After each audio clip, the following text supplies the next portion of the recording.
basically, we're going to talk about resumes today. What are they? Why do you need one? So my question for the group is, what do you consider a resume? What is a resume to you? And if you can, like I said, turn your mic on and answer, or if you'll type it in the chat box, Jimmy can read it. Basically, a resume is a summary of your background, skills, and qualifications, which you then send to the employer for review. A resume is going to often be the first document that an employer will look at. This is going to be their first impression of you, so consider it to be your personal marketing brochure, and your goal is to gain the employer's attention. Basically, a typical employer is going to spend less than 30 seconds looking at your resume, so you want to make sure that it's factual, impressive, readable, and tailored to the position you are applying for.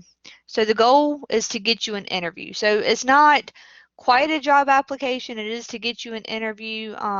You generally will attach or send in a resume along with a job application. So today we're going to talk about two different types of resumes. There are three main types of resumes. There's a chronological resume and a functional resume, which are two main types. And there's also one called a combination resume, which is literally a combination of a chronological resume and a functional resume. But today we're going to talk about a chronological resume and a functional resume. Again, the chronological resume, this is your most common type of resume format used. This format will list your most recent employment or education first, with your jobs appearing by date and timeline order. This type of resume places more emphasis on your job titles and employment history over your skills. And this type of resume works best for job seekers with a stable career progression in one or more or two fields who have a few breaks within their employment history. So honestly, the majority of the time when people come into the center, it's the chronological resume that we generally help them with. Like I said, that is the most common resume format. As I mentioned earlier, there's another common resume format. It's called the functional resume. So this resume will focus more on your skills and achievements rather than your job titles and places of employment. It focuses on transferable skills. This means what you can do rather than when and where you learn to do it. This type of resume gives you the platform to display your skills and experiences. A functional resume can also let candidates gloss over gaps in their work history or play down positions that are not relevant to the position. So on a functional resume, you actually do not put your dates of employment up there. So that's how you can gloss over your gaps of employment. But just know that sometimes a functional resume might send up a red flag to an employer, like, hey, how come they're not putting, their dates of employment or something like that. A functional resume is best suited for the following people. So those wanting to make a career change, those wanting to highlight specific skills, knowledge, or abilities, those who are re-entering the job market after absence, those who have a variety of different or unrelated work experiences, and those who have large gaps in their work history. Let me see, I had it pulled up over here. Just to give you an idea, here is an example of a chronological resume. Can y'all see that? So if you notice here on the chronological resume, thank you, you can see where it's got a summary, it's got skills, and then it has your relevant experience, and it also has your dates of employment and things like that on it. And below here is an example of a functional resume. So again, here you can see the biggest difference here is right here in the middle of the page. It's showing you functional skills versus like where you did your jobs at and what you did at each different job location. Your jobs are still listed up here, but it doesn't give you much detail about what you did at each specific job. So all right, so we'll hop into the Prezi here. So every resume has, common things on it. So this resume, if you look at the top, Cindy Lou Who is the name of our person who's submitting this resume. So if you notice on her resume, she's got her name listed and it's really hard to see, but she does have her address, her telephone number, and her email. Please make sure that the email address that you put down is a professional email address. Um, you want, again, this is the first impression to the employer, so you want to make sure that you have a good email address down. If you need help working on or getting a professional email address, you can come here to Career Connections and our staff will be happy to help you establish one. Um, so make sure that you always put down, you know, your contact information on your resume. So it's like that's like your heading of the resume. The next thing you have is a summary. So this is the section where you're going to tailor the resume towards the job you are applying for. You're going to put your most important information first, and then you'll highlight your strengths and link them to the employer's needs. So the way I'm talking about this resume, and you'll see it when we get further on in here, is we're going to set this resume up, this presentation up like a chronological resume, okay? But for every resume on your summary, make sure that you are linking your most important information and highlighting your strengths within your summary. Because again, employers are only going to spend about 30 seconds or less, so that's really the top part of your resume is where they're going to look at. A lot of times what I'll tell people is, just say, you know, you've got 100 resumes sitting in front of you. You know, employer might look at each, they're going to look at each one of them, but they're going to spend 30 seconds or so looking at the summary and set the ones aside that they want to look at, you know, in further detail later on. So again, all the important information is going to go at the top. So here's an example of one for a medical assisting or somebody who's gone through the medical assisting program. So you can see, I won't read the entire summary to you, but you can see it talks about how they're highly organized, they're professional, they're focused on completing daily tasks, you know, prepared to hit the ground running as a medical assistant who performs front end and clerical administrative duties, so on and so forth. And then they also, after that, they put down, you know, bullet points of what they can do for that employer. So, you know, they can schedule appointments, they can do billing and coding, they can do assessments and reporting, they can do typing and filing, records management. They are able to keep, you know, confidential information confidential. So these are all things that are going to be important for somebody who's looking for a medical assistant. And again, you guys can come in here. We'll be more than happy to help you write your resume summary. So, um, so for this one, like I talked about earlier, I'm talking like this is a chronological resume, but we're going to also pretend like this is a new student, so somebody who's just recently graduated. So if you're a new student who's recently graduated or who is currently still in school, right after your summary, you're going to put down your education next. So that's where we're heading next, is our education. So for recent graduates, this is where you're going to put your most recent degree, certification, or license.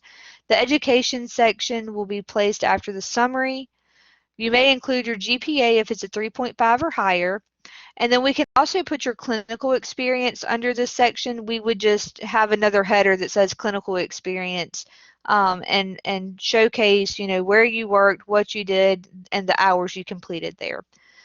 So here's a small example. So this person attended Caldwell Community College and Technical Institute from 2014 to 2016. They earned their Associate of Applied Science in Medical Assisting. And you can also see where they put down where they earned the president's list or were on the president's list, graduated with honors, and had a 3.8 GPA. Now, once you've been in the field for a while, this information will move to the bottom of your resume. And at that point, you will not need to put down president's list, you know, the graduating with honors and GPA, because you'll have the work experience that will speak for the jobs that you're applying for. So, any questions so far? Sarah, this is not a question. I'm just going to repost the sign-in sheet with the updated information. Perfect. Did I hear a question? Or that was you posting? Okay. All right. So we're heading on then down to work experience would go next, right? So in a chronological resume, which again is what we're discussing today, you need to list your most recent employer first, and then following in descending order to your oldest employment. So on your resume, you're only going to list your most current 10 years. If you have work history that's older than 10 years, but you want the employer to know about this, a functional resume may be what's suited best for you. Okay, so here's an example of work experience. Under this section, again, you're going to put your most recent first, your oldest job last. You can get you need job descriptions for your job titles and bullet points. So guys, I'm going to give you a website. This is a wonderful website. We use it here in Career Connections all the time. And it is called, I should have had it pulled up, it's called onetonline.org. onetonline.org. And this is what it's going to look like. You can search for your job. So if we're looking for nursing, you can type in nurse and it's going to give you a list of jobs. So you'll need to look through there and find the one that's most, related to the job that you're looking for. So if we're looking for a registered nurse, you can read this, and you can read right up here at the top. Here's a good summary for a nurse. So they assess patient health problems and needs, develop and implement nursing care plans, and maintain medical records. They administer nursing care to the ill, injured, convalescent, or disabled patients. They may advise patients on health, maintenance, and disease prevention, or provide case management. So, that is a good, description of what a nurse would do. And also, we talked about where you need bullet points for each job. And if you look back over here where it says tasks, you've got 28 bullet points you can choose from. Okay. So again, this is a really good website. We use this in Career Connections all the time to help us help students create resumes. So again, here's an example of a job title. So we have a job title 1 and a job title 2. So we have a current job and a past history job. Can you please reshare your screen? It's set on the resume. Which one? It's set on this here? Reshare your screen, because right now I think you just enabled it to show your Prezi document. So as you are changing screens, it's not changing screens on It's not changing? Okay. Shared, no. I'm sorry, guys. I can't obviously see from your side, so. Okay, can you see this here? Click on ONET real quick. There you go. Yes. Okay. So again, guys, here is the ONET. You have the description here for a nurse, and then right below that, under where it says tasks, you have bullet points. Was there a question? Just in case I share the link on the chat, so anybody that wants to visit ONET online, the link is on the chat. Perfect. Thank you, Jimmy. All right, so back to the resume screen. Can y'all see this one? Yes, we can see. Okay, thank you. Okay, so we have a job title 1, which is their present job, and then a job title 2, which is their old job, or their most, they're no longer there.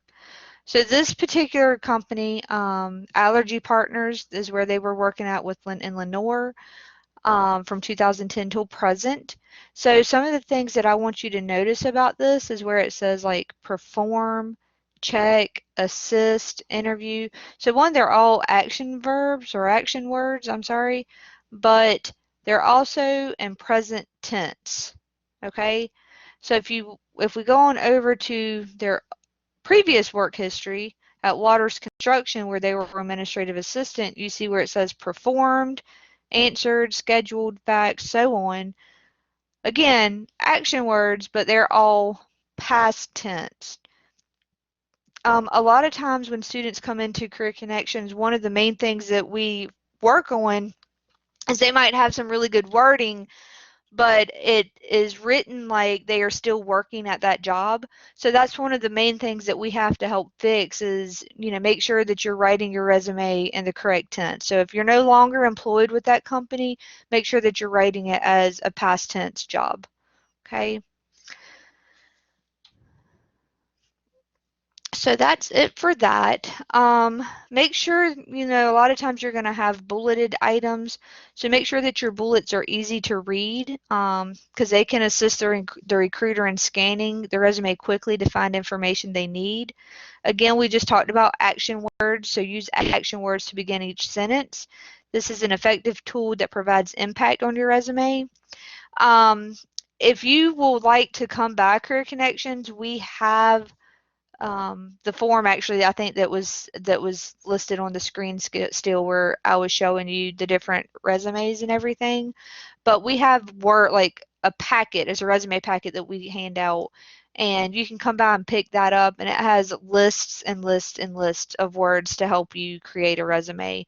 And if you want us to email that to you, send us an email to careerconnections@cccti.edu, and we'll be happy to just send that in an email to you. Guys, we also use, it's called a resume, what I would call a resume template. It's really a Word document that we've created here, and that's what we would really highly suggest that you use to create a resume.